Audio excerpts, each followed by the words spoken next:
Eto na po, pinag-uusapan na, inuuga-uga na, matibay kaya ang pagkakaupo at upuan ni Secretary Garcia Prasco, Cristina ba yan?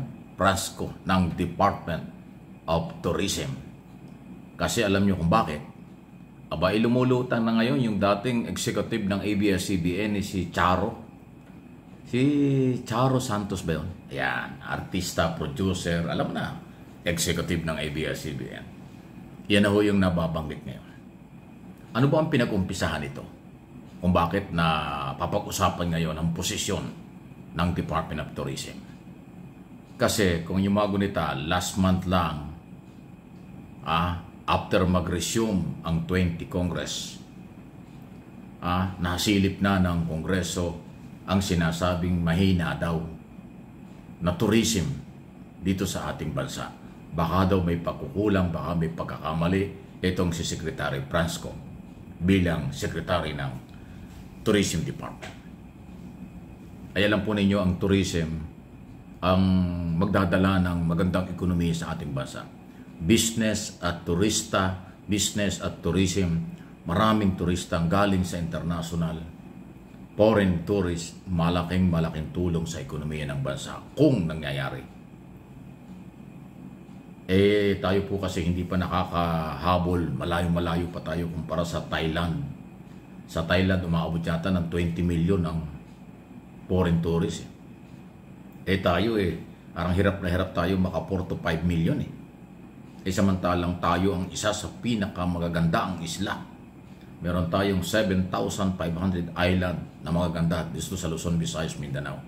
Dapat maraming turista, bakit hindi? Kung anong meron sa Thailand, siguro naman meron din dito pagdating sa kalikasan. Bakit tayo talong-talo ng ibang bansa? So nasilip na ngayon yan. Pangalawang issue, pwedeng may anggulo ng politika. Alam nyo kung bakit? Yung asawa ni Secretary Prasco, kaya nga siya naging Prasco, ng Cebu, isa sa mga congressman ng Cebu Province sa kasalukuyang kongreso, ay isa po sa mga tumutol nag-withdraw ng suporta kay Speaker Romualdez. At siya ay tinanggal din dun sa National Union Party ba yun? O isang political party na mga Villafuerte. Tinanggal po si Congressman Prasco na asawa ni Secretary Prasco. Maliban dyan, yung mga Garcia ay humina sa Cebu. Katunayan na talo yung incumbent governor na si Gwen Garcia na kanyang ina, mother ni Secretary, natalo nitong nakaraang eleksyon. So nagdugtong-dugtong local politics, tapos issue sa speakership, tapos tourism. Ayan, issue. Kaya ngayon si Charo Santos ang isa sa nababanggit. Hindi ko sinabing siya na, hindi ko rin sinabing siya na yung ipapalit. Basta siya yung nababanggit. Anong inyong masasabi niyan? Talaga bang mahina ang performance ng Tourism Department ngayon? O napolitika lang? O kung anong issue talaga? Kasi alam nyo, isa pang issue. Dati nabanggit ko na, pero banggitin ko sa inyo para mas marami kayong malalaman. Yun naman ang purpose ko . May parating ko sa inyo ang ibang impormasyong dapat nyong malaman. Si Secretary Prasco, dating mayor ng isang bayan sa Cebu, probinsya na Cebu. Noong 2022, bago nag-eleksyon, spokesperson yan ni Sara Duterte. Kaya nga diba naging topic ko na rin, siya kaya ang loyalty nito? Ngayong in-impeach na si Sara sa Kongreso at bitin na bitin ang trial sa Senado. Nasaan kaya ang loyalty ni si Secretary Prasco? Kay President Bongbong Marcos o kay Sara Duterte na dati niyang boss bilang tagapagsalita siya noong before election ng 2022. Ayan ang isa sa yan ang mga more or less ay dahilan. May idea kayo. Pag nawala si Prasco, mamimili kayo doon sa issue na banggit ko kung mga dahilan. Kung lahat yun ay naging dahilan, ay mabigat. Mabigat. Diba? Kaya ano po inyong masasabi niya? Please, comment, react, share, at like po ng ating mga video ito. Sunod na pag-usapan natin na itong ito namang issue ng mahalaga ito Issue pa rin po sa West Philippine Sea na medyo tumaas na ang level ng tensyon kasi dati sa barko lang, harassment lang sa dagat. Pangisda, ayuda na barko natin, hinaharas nila. Ngayon, meron na mga fighter jet. Ang China lumilipad sa West Philippine Sea at warship ng People's Liberation Army. So, iba ito.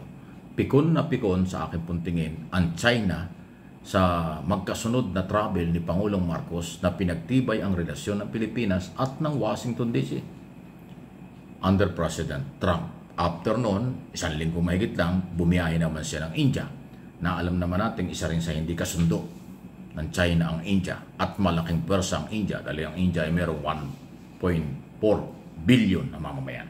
Kagagaling lang doon ng Pangulo, nangako ang Indian government susuporta sa modernization ng Philippine military. At higit sa lahat, naniniwala din sila sa pinaglalaban ng Pilipinas sa isyu ng West Philippine Sea Exclusive Economic Zone. So, dalawang malalaking bansa, dalawang ma-impluensya. Ay, ang India ma-impluensya din po yan dahil napakalaking dami na tao sa kanila. Napakalaking market niya. Yan ang nakikita kong dahilan kung bakit naging agresibo ang China. Hindi lang harassment sa barko, kung hindi meron na ngayong fighter jet. Kasi nga lumipad ng isang araw yung eroplano ng Philippine Coast Guard para parang surveillance, parang monitoring doon sa West Philippine Sea. Abay, hinabol, sinundan. More or less mga 20 minutes na sinusundan. Babataas yung eroplano. Inunahan sa ibabaw, sa gilid, sa kaliwa kanan, tapos sa ilalim. So talagang halos itulak. Napilitan tuloy yung ating eroplano umalis ng West Philippine Sea para lang maiwasan ang tensyong matindi. Yun na ho ang labanan ngayon. Mataas na ang level. May barko na warship at mayroong fighter jet na po ang China dyan sa West Philippine Sea. Tulungan natin ang ating gobyerno. Ipagdasal natin ang gobyerno para hindi po sila talagang mapasubo dito sa labanang ito. Okay? Sunod na ating pag-usapan, Congressman Sandro Marcos, Chairman ng Committee on Rules, Majority Leader sa kasalukuyan, anak ng ating Pangulo. Ngayon, ayaw po niya kasi na ang Kongreso ang mag-imbestiga sa di umano ay graft in corruption sa flood control program. Napakaganda na sinabi ng Batang Marcos. Paano tayo mag-iimbestiga? Ay mga kasamahan natin ang pinaghihinalaan o posibleng suspect o posibleng may kinalaman kasama sa sinabihan ng Pangulong mahiya naman kayo. Ay, totoo naman yun. So, ang gusto ng Batang Marcos, independent group, hindi congressman. Problema kasi itong Committee on Public Account na pinangunahan ni Congressman Terry Ridon. Bagong congressman yan, kababalik lang sa Kongreso, nagpapakitang gilas kagad-agad ng imbestiga. Ay yung member ng committee niya at yung mismong Kongreso, sila nga ho'y kasama sa pinagdudahan. Anong kredibilidad nga naman? So, sabi ni Congressman Marcos, Batang Marcos, huwag tayo. Iba ang mag-imbestiga para kapanipaniwala. Napakaganda ng hugot na yon. Kaya, suportahan natin itong galaw ni Congressman Marcos ng Ilocos. Gusto niya huwag magamit ng Kongreso ang kapangyarihan para pagtakpan o hindi makawala doon sa posibleng pananagutang sinabihan ng kanyang ama, ng ating Pangulo doon sa SONA, mahiya naman kayo, pera ng bayan yan. At nalaman niya natin halos kalahating trilyon ang budget na napunta sa flood control program. Mga politiko ang pinagdududahang nasa likod nito, kaibigan at kasamahang mga kontraktor